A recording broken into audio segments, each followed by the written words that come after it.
Hello students, once again I welcome to all of you in the e-lecture on chromatography. Today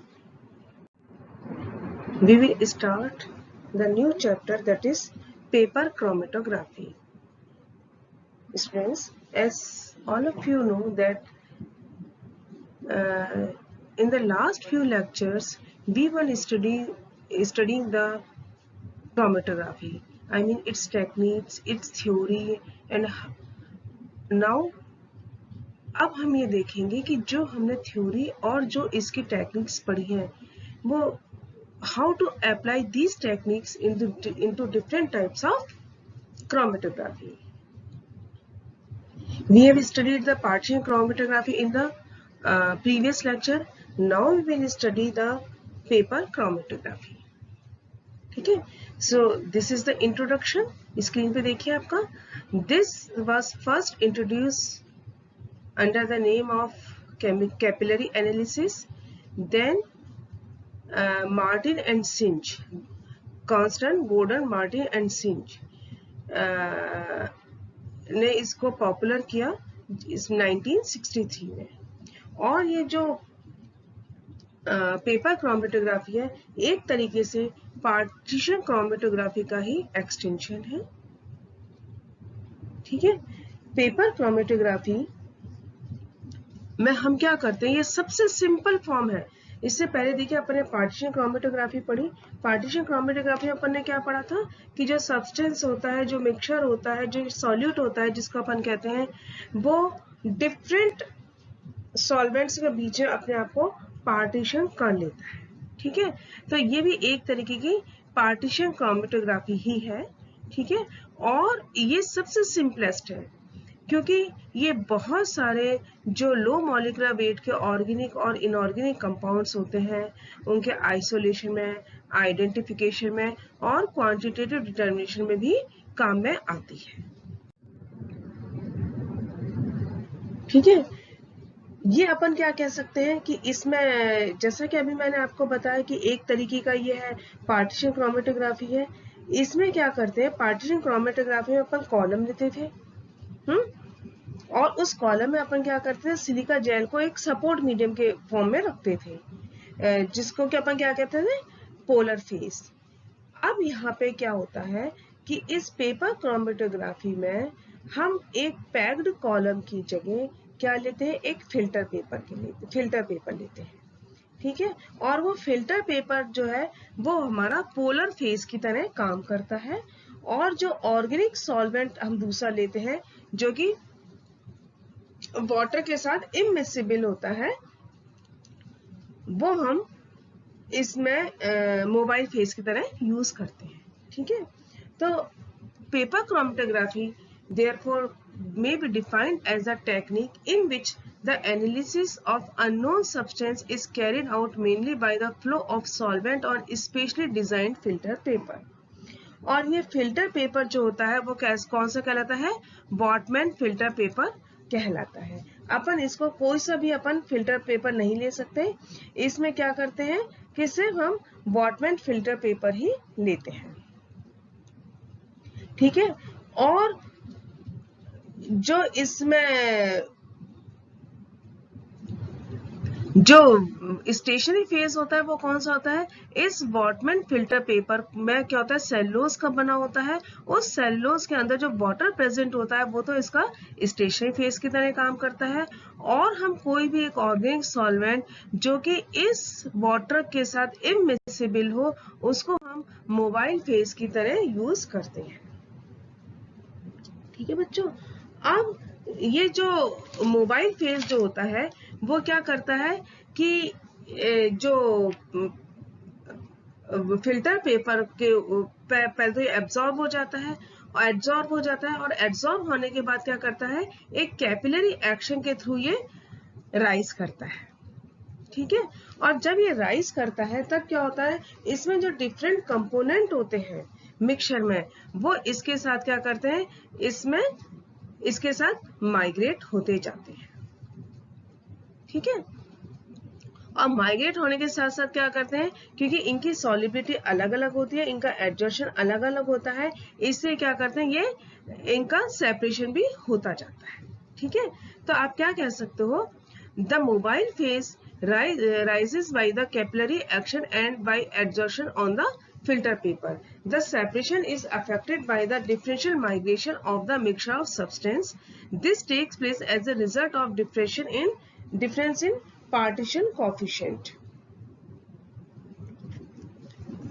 ठीक है, तो जो ये solvent जो होता है, मोबाइल फेज जो होता है, इसके साथ जब ये सॉल्यूट आगे चलता है तब क्या होता है, इनका जो सॉल्यूट के अंदर जो डिफरेंट सब्सटेंसेस होते हैं वो डिफरेंट तरीके से एब्जॉर्ब होते हैं। और वो क्या करता है, वो डिफरेंट किस तरह क्यों होते हैं, ये पार्टीशन कोएफिशिएंट इनका डिफरेंट होता है, इसलिए क्या होता है, इनके माइग्रेशन में भी डिफरेंस हो जाता है। The lower the value of partition coefficient the more the component will pass into the mobile phase. Partition coefficient की वैल्यू जितनी ही कम होगी, ठीक है, वो सब्सटेंस वो सॉलिड पार्टिकल बहुत कम एब्जॉर्ब होगा और मोबाइल फेज के साथ वो ज्यादा आगे की तरफ चला जाएगा, हाई स्पीड के साथ आएगा। इस तरीके से क्या होगा, सेपरेशन इनका होता जाएगा। ठीक है, नो जर्नल प्रोसीजर क्या है, इनका प्रोसीजर क्या है, जर्नल प्रोसीजर क्या है। जर्नल प्रोसीजर में क्या आता है, सबसे पहले तो मैंने अभी आपको बताया कि ये पेपर क्रोमेटोग्राफी को हम क्या मान सकते हैं, एक टाइप ऑफ पार्टीशन क्रोमेटोग्राफी मानते हैं। और इसमें भी यदि हम स्पेसिफाई करते हैं क्या होता है, लिक्विड लिक्विड पार्टीशन क्रोमेटोग्राफी। क्यों, क्योंकि इसमें हमारा क्या है, स्टेशनरी फेज तो क्या है, जो वॉटमैन फिल्टर पेपर के में जो सेलोस है इसके अंदर जो वाटर है वो तो हमारा क्या होगा, स्टेशनरी फेज होगा। और हम डिफरेंट ऑर्गेनिक सॉल्वेंट जो कि वाटर के साथ मिक्सिबल नहीं है उनको हम मोबाइल फेज की तरह यूज कर रहे हैं, इससे हम इसको क्या कह सकते हैं, लिक्विड लिक्विड पार्टीशन क्रोमेटोग्राफी कहते हैं। ठीक है,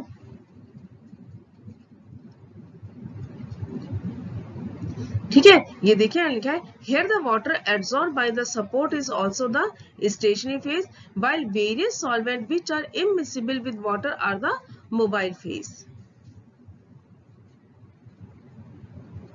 ठीक है, अब हमने जैसा कि अभी आपको मैं बता चुकी हूँ कि हम क्या करते हैं कि स्पेशली डिजाइन फिल्टर पे स्पेशल फिल्टर पेपर लेते हैं जिसको हम क्या कहते हैं, वॉटमैन फिल्टर पेपर कहते हैं, जिसकी की थिकनेस और पोरोसिटी जो होती है वो परफेक्ट होती है इस टाइप की क्रोमेटोग्राफी के लिए।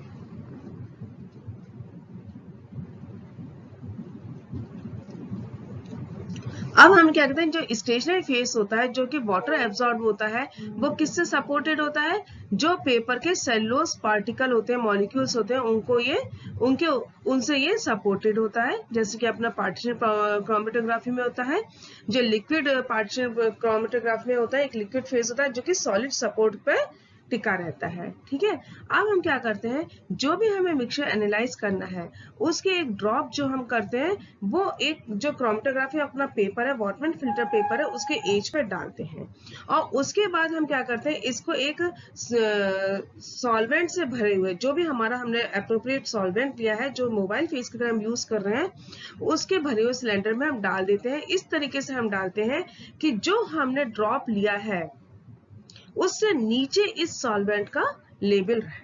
ठीक है, अब ये सॉल्वेंट क्या होता है, ये पेपर का जो कैपिलरी एक्शन होता है उसके थ्रू ये आगे बढ़ता है और जो सॉल्यूट के अंदर जो डिफरेंट कंपोनेंट होते हैं वो डिफरेंट रेट्स के थ्रू ये इसके साथ आगे बढ़ते आते हैं। जैसे कि मैंने आपको बताया, जिसका पार्टीशन कोएफिशिएंट ज्यादा होगा वो कम रेट से आएगा और जिसका कम होगा वो ज्यादा रेट से आगे बढ़ा होगा, है ना।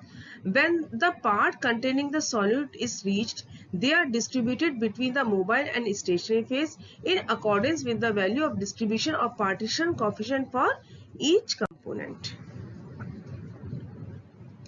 The lower the value of partition coefficient, the more of the component will pass over into the mobile phase and move at a higher speed together with the solvent. जिसका पार्टीशन कोएफिशिएंट लोअर होगा वो high speed के साथ solvent के साथ आगे बढ़ेगा। When the mobile phase reaches the part of the ribbon containing no solute, ठीक है, Redistribution occurs between the mobile and stationary phase and the solid passes into the aqueous phase that is fixed on the support.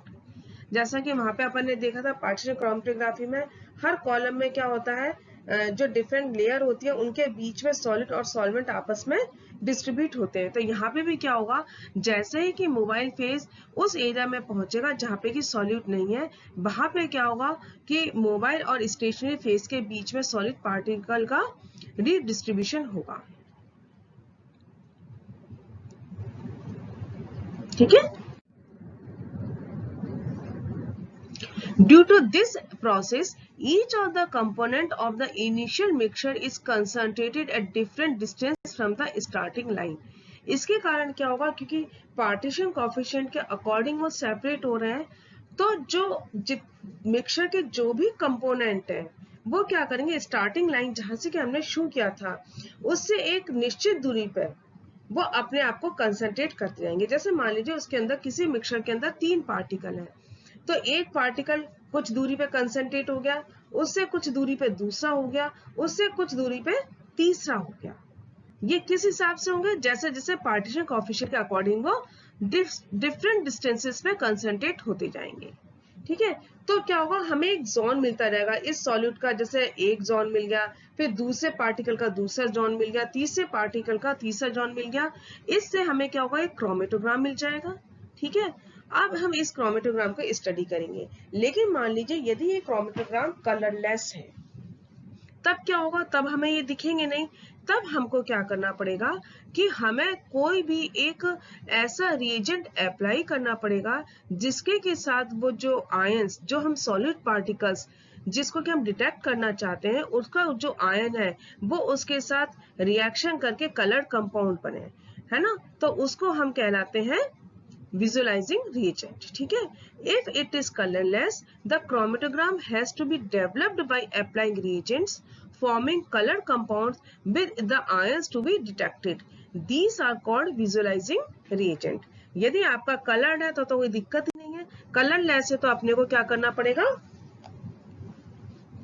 Visualising agent या reagent अपने को इसमें apply करना पड़ेंगे। ठीक है। तो ये तो था आपका जर्नल प्रोसीजर कि कैसे उसमें डिफरेंस होता है, कैसे वो सॉलिड पार्टिकल्स इसमें अलग अलग हो जाते हैं। ठीक है। अब types of paper chromatography, there are 2 main types of paper chromatography. First is paper partition chromatography.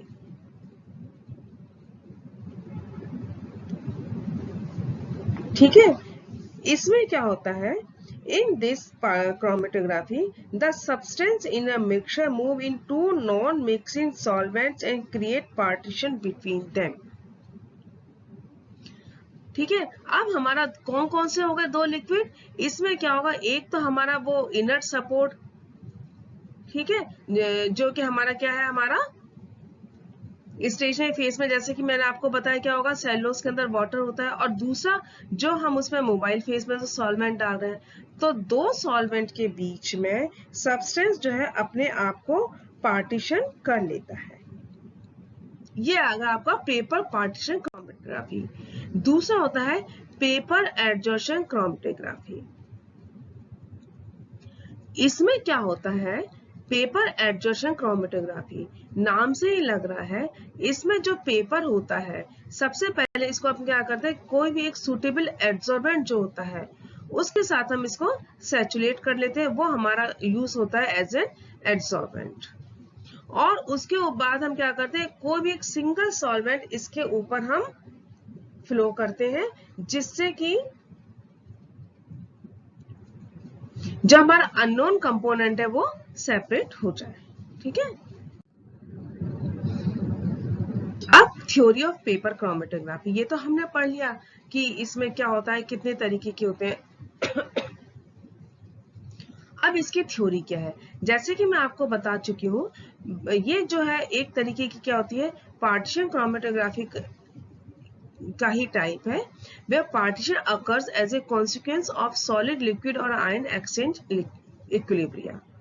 अब इसमें हमारे 2 तरीके के फोर्स इसमें ऑपरेट करते हैं। जैसे ही हम जो हमारा मिक्सचर है जिसको कि हमें सेपरेट करना है, उसका जैसे हम सॉल्यूशन फिल्टर पेपर पे अप्लाई करते हैं और एक जो मोबाइल फेस होता है, जो सॉल्वेंट होता है, जो जिसको हम मोबाइल फेस की तरह यूज कर रहे हैं, जैसे हम उसको पास करते हैं तो दो तरीके के फोर्स हमारे ऊपर इसके ऊपर काम करने लगते हैं। First is propelling force.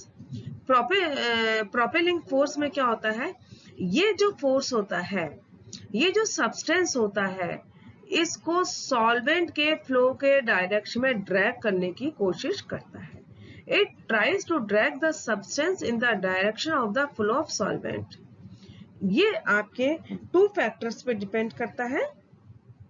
मतलब जैसे आपने सब्सटेंस डाला, ये फोर्स क्या करेगा, जो सब्सटेंस है, तो सॉल्वेंट हमारा जो मोबाइल फेस जिस डायरेक्शन में जा रहा है उसी डायरेक्शन में इसको सब्सटेंस को ड्रैग करेगा। अब ये दो फैक्टर्स पे डिपेंड करता है। फर्स्ट है आपका the rate of the solvent flow and the solubility of the substance in the solvent. Naturally solvent में जो उसकी सॉलिबिलिटी है उस पर तो डिपेंड करेगा ही करेगा, है ना।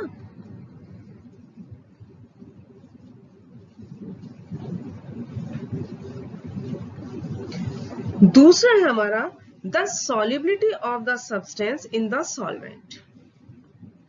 ठीक है, पहला तो हमारा हो गया प्रोपेलिंग फोर्स हो गया, प्रोपेलिंग फोर्स हो गया। दूसरा हमारा the solubility of the substance in the solvent. अब हमने क्या करा, ये हम जो बता रहे हैं, जैसा कि अभी मैंने आपको बताया कि जो एक तो हमारा rate of the solvent flow पे डिपेंड कर रहा है, दूसरा हमारा सॉलिबिलिटी ऑफ द सब्सटेंस पे इन द सॉल्वेंट पे डिपेंड कर रहा है। तो अब हम क्या कहेंगे, substance have different solubilities in different solvents at a certain temperature. Having higher solubility will move rapidly along the strip of the filter paper than the less soluble component. Thus, the difference in solubility of two substances in the same solvent should be as wide as possible. ठीक है, क्योंकि हमारा जो solvent पे इसकी जो substance की solubility है उस पर डिपेंड कर रहा है ये फोर्स। तो हमारी ये जो सॉलिबिलिटी है जितनी ज्यादा वाइड हो सके उतनी ही ज्यादा अच्छा है। तो हमें जितना वाइड हो सके, जितना पॉसिबल हो सके उतना हम इसको वाइड रखते हैं इनकी सॉलिबिलिटी को। फिर भी मान लीजिए कि हमने इतना करने के बाद भी यदि हमारा डिजायर्ड सेपरेशन अचीव नहीं होता है ना, if the desired separation is not achieved with a single solvent, more than one solvent are used. यदि सिंगल सॉल्वेंट से यूज नहीं हुआ तो हम क्या करते हैं, एक से ज्यादा सॉल्वेंट यूज करते हैं, और ये हमारी कहलाती है टू डायमेंशनल क्रोमेटोग्राफी। तो पहला तो हमारा प्रोपेलिंग फोर्स, दूसरा है हमारा retarding force. This force tries to drag the substance behind towards its points of application. वो तो हमारा क्या कर रहा है, सॉल्वेंट के फ्लो की तरफ ड्रैग करने की कोशिश कर रहा है। ये हमारा क्या कर रहा है, जो इसकी पॉइंट ऑफ एप्लीकेशन है उसके पीछे की तरफ ड्रैग करने की कोशिश करता है। ये जो हमारा रिटार्डेशन है, ये दोनों प्रोसेस पे डिपेंड करता है, एडजॉर्शन एंड पार्टीशन। जनरली जैसा कि अभी आपको बता चुकी हूं, जो इसका जो सेपरेशन का जो प्रोसेस होता है वो पार्टीशन टाइप का होता है। ठीक है, एडजॉर्शन जो है वो बहुत थोड़ा सा पार्ट प्ले करता है।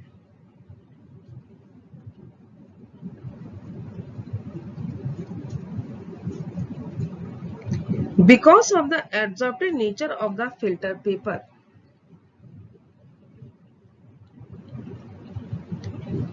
some of the components in a mixture may be adsorbed strongly than the other, causing variation in the amount of the substance which tends to flow with the solvent. So when a drop of the solid is treated with the solvent on the strip of a paper, the more strongly adsorbed component remains at the point of application, while the less strongly adsorbed component will move along the paper with the solvent. ठीक है, ये मैं आपको बता चुकी हूँ। जिसका partition coefficient कम होगा वो सॉल्वेंट के साथ फ्लो कर जाएगा, और जिसका कम होगा वो, जिसका ज्यादा होगा वो एब्जॉर्ब हो जाएगा। ठीक है, जहां पे जो हमारा पॉइंट ऑफ एप्लीकेशन है वहां पे वो स्ट्रांगली एब्जॉर्ब हो जाएगा, जिसका पार्टीशन कोएफिशिएंट ज्यादा है। The process of partition occurs on the paper, है ना। The cellulose of the filter paper contains a small amount of water. Thus, the substance on the filter paper moves in two non-mixing solvent, water of the paper and the organic solvent जो कि हम use कर रहे हैं, और अपने आप को उनके बीच में ये पार्टीशन कर लेता है।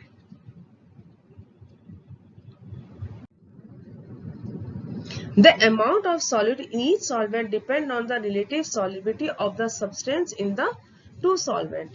जो solute है, ठीक है, उसकी जो solubility उन दोनों solvent में जितनी है उसके हिसाब से वो इनके बीच में अपने आप को partition करेगा। ठीक है।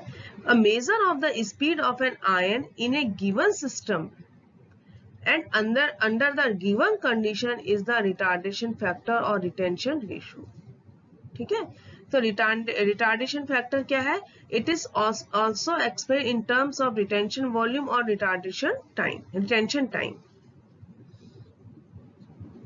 All of these provide a means of describing the fractional time a solute molecule resides in the mobile phase. It is defined as the ratio of the distance traveled by the compound at its points of maximum concentration to the distance traveled by the solvent। ठीक है, ये किस किस का ratio है?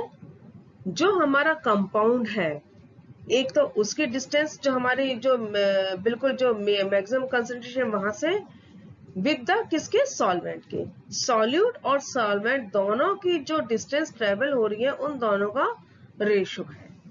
Both the distance are measure from the point of application, मतलब point of application से solute ने कितनी डिस्टेंस कवर की है और सॉल्वेंट ने कितनी डिस्टेंस कवर की है, उन दोनों का रेशियो कहलाता है हमारा रिटार्डेशन फैक्टर, और इसकी कोई भी वैल्यू नहीं, कोई भी यूनिट नहीं होती है।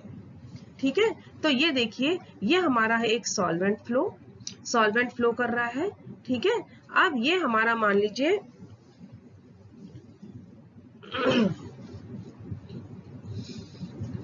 ये देखिए, ये हमारा है आपका सैंपल ए और ये हमारा है सॉल्वेंट। ठीक है, यहां से हमने पॉइंट को अप्लाई किया, अप्लाई करने के बाद ये जो सॉल्यूट है, ठीक है, इसने ये डिस्टेंस ट्रेवल की है और सॉल्वेंट ने ये डिस्टेंस ट्रेवल की है, तो इन दोनों का रेशियो जो होगा वो कहलाएगा आपका रिटार्डेशन फैक्टर। ठीक है, या रिटार्डेशन फोर्स। तो रिटार्डेशन फोर्स क्या है कि ये कितना सैंपल कहां पर रिटार्ड होता है। ठीक है, कितना सैंपल ने डिस्टेंस ट्रेवल की है और कितनी सॉल्वेंट ने डिस्टेंस ट्रेवल की है, इस पे हमारा क्या डिपेंड करता है कि जो सब्सटेंस है वो हमारा कितना एब्जॉर्ब होगा, कितना आगे बढ़ेगा, कितना आगे नहीं बढ़ेगा, उस हिसाब से हमें कितने क्रोमेटोग्राम मिलेंगे। ठीक है, उस क्रोमेटोग्राम को फिर हम स्टडी करते हैं। तो ये तो था हमारा कुछ इंट्रोडक्टरी पार्ट पेपर क्रोमेटोग्राफी का, और उसमें हमने ये देखा कि इसको किस तरीके से हम जो जनरल प्रोसीजर होता है वो,